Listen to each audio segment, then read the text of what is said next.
Akiima Price, and I'm an urban environmental education curriculum specialist. And what that means is I create programming that connect people and land, specifically people in urban communities and specifically people from stressed communities. I was born and raised in the Washington, D.C., Maryland area, and back in 1991 I was a student at the University of Maryland Eastern Shore, and an organization called the Student Conservation Association was there, started by a woman named Marta Kelly, and they were basically looking to expose women and people of color to careers in conservation.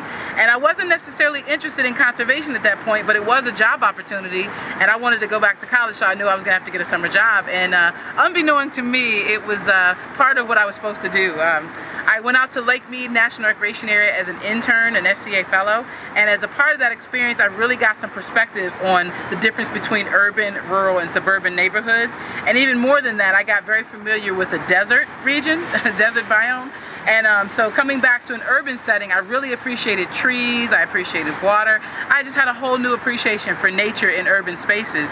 And again, as I was learning, I was changing. I started to become a vegetarian. I started caring where my food came from. You know, fast forward 20 years, here I am now, education specialist with the New York Restoration Project, and working with a variety of partners throughout the United States in urban cities to basically, you know, make a difference.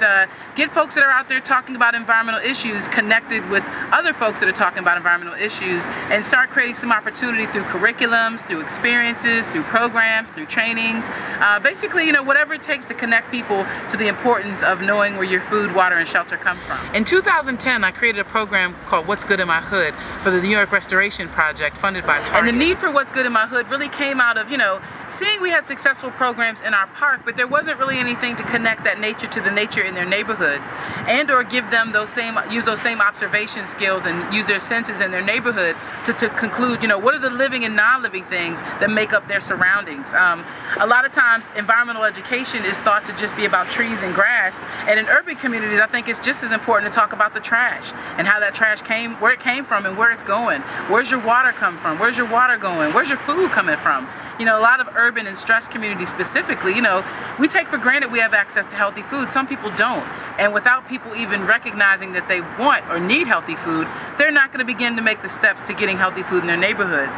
So I wanted to create something that was, you know, going to be on their own terms and based on their own observations and thoughts, create an informed perspective on, you know, what's important, what can I do in my neighborhood, you know, what is good in my hood. Because the what's not good in my hood is kind of known, you see it, but have you really classified how it got that way? Who did it? Is there a solution attached to it? Is it just the way that it is?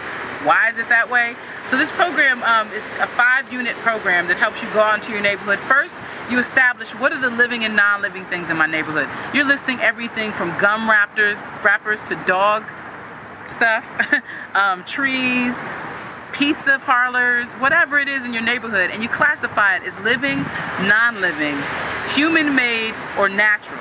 And from that list, you can conclude then what are 5 living things in my neighborhood? What are 5 non-living things? And then the second step is called Can I Live? So looking at those living things, what are the food, water, and shelter sources for those living things? We talk about what are your needs as a living thing? What's the difference between a need and a want? And then we start looking at those non-living things and how they got there. So going back to that trash on the ground that we observed as a non-living thing that's human-made, where did it come from? And where should it be? Should it be in the trash can? Does it belong on the ground? Could it be recycled? There's a lot of questions to be asked in your neighborhoods. So the third one is after we start talking about the living and non-living things and what you need in your neighborhood, we start talking about resources. So we concentrate on natural resources and we begin talking about water. So where is water in your neighborhood? So as we walk down the street, you're looking for storm drains, fire hydrants, water bottles in store that have bottled water, food that might be in a food cart. There's water in that food. Just getting people to really think outside the box on where water is in their neighborhood, how they use it and where it goes. And you know, what is their impact on that water? And what's that water's impact on them? And after that, we start talking about food. So we walk up down their street, we're looking and logging neighborhoods and places. Is it a carryout? Is it a restaurant? Is it a grocery store? Is it a bodega? Some people buy their food from a food cart, and that's very valid and that's fine. But we just want to establish where is your food. Because I think in doing that, a lot of people realize they don't have a lot of access to clean, healthy food, local food. there's a lot of things to talk about when you start talking about food, because everybody has to eat. So that's one common denominator that works with us with the kids.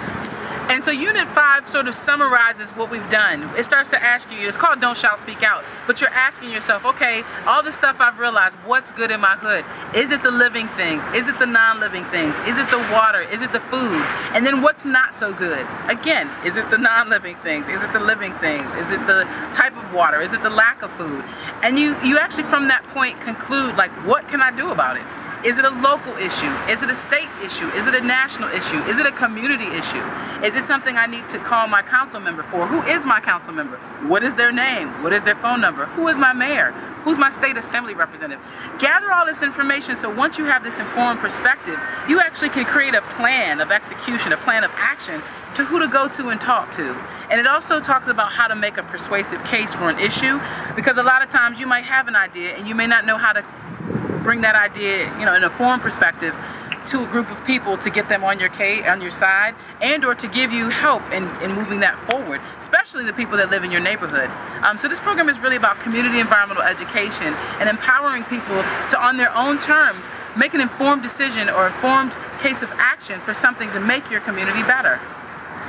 My greatest hope for my work is that it inspires a sense of self, a sense of place, a sense of purpose, and a sense of ownership to this planet, your community, any place that you call home, and that you're a part of a bigger circle that needs to be connected to make it work. I've seen it work. I've seen what happens when kids and families can be exposed to nature when they spend time together, and I feel very hopeful that my work can contribute to a greater thing that's going on and make this world a better place.